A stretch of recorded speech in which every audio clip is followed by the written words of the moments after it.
Have you ever found yourself in the position of wanting something really bad and being willing to work really hard at it, but you didn't want to tell anybody, your friends or anybody, family, that you were working at it until you completely finished it and succeeded?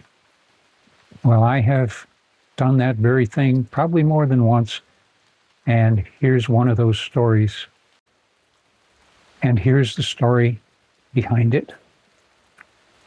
This happened a long time ago, actually a long, long time ago, when I was in grade school, maybe 6th or 7th grade. I lived in a rural farm community, and I went to school in a one-room school. The school was,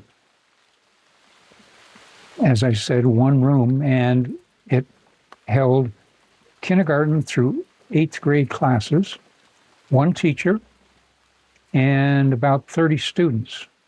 There were actually only about 4 kids in my class. So we used to, having lived out in the country, there were no buses that took us to school.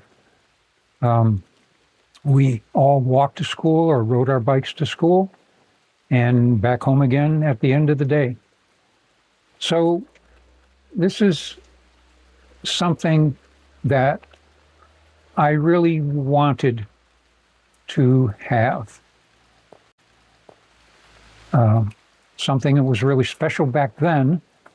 And in my age group, especially with boys, one of the most important things that we all focused on, of course, was cars. And then they came out with something they called a go-kart. And we were all totally enthralled by go-karts, me included.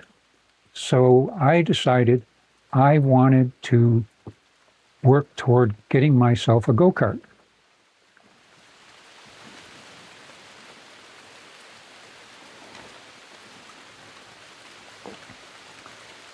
So in that process, and along with it, I used to work after school and on the weekends for the farmer next door, our neighbor. And I used to make the amazingly huge wage of $5 a week. So I saved my money. I put my $5 a week in the bank every week, and I worked really hard. And eventually, I saved enough money to buy myself a go-kart. I should add here that during the time period when I was working on the farm and saving all of my money, there were many, many times that my friends would be headed to the ball field to play baseball or go on a bike ride or hang out and have a good time, that I declined to participate because my goal to own a go-kart was so strong that it was worth it to me to continue working hard on the farm and earning my money for the reward at the end to actually have my own go-kart.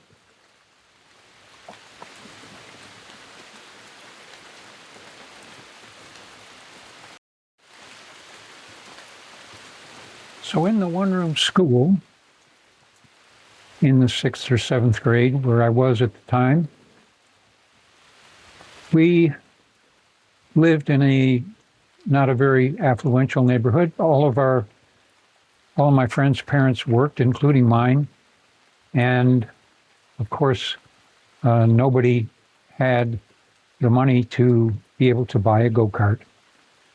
So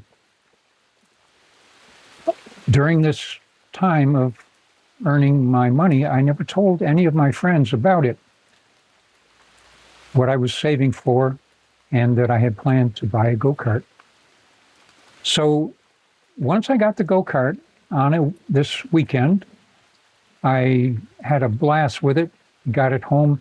I drove it all over the place that was possible to drive it and was just totally excited and totally overwhelmed with happiness at having my new go-kart.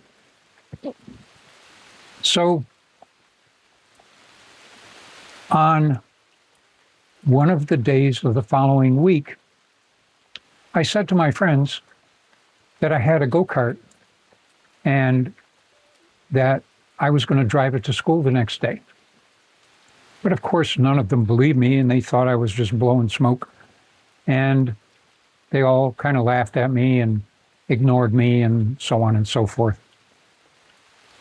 So on the next day, I spoke to my parents, of course, and asked them actually, would it be possible if I could drive my go-kart to school?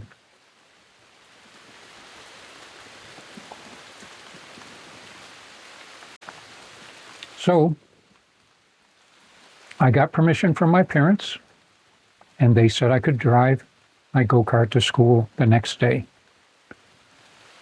So bright and early the next morning, I got up and got ready for school and started up my go-kart and jumped in it and drove down the road. It was probably half to 3/4 of a mile to the one-room school. And I drove up the driveway of the one-room school, and all of my friends were just blown away. They all stood there with their mouths dropped open and wondering what the heck was going on, because I had told them the day before that I had a go-kart, and here I was driving up to school in my go-kart. So there it was, in the 7th grade at the one-room school in farm country out in the boonies. I, in the 7th grade, was actually driving to school. Thanks for listening.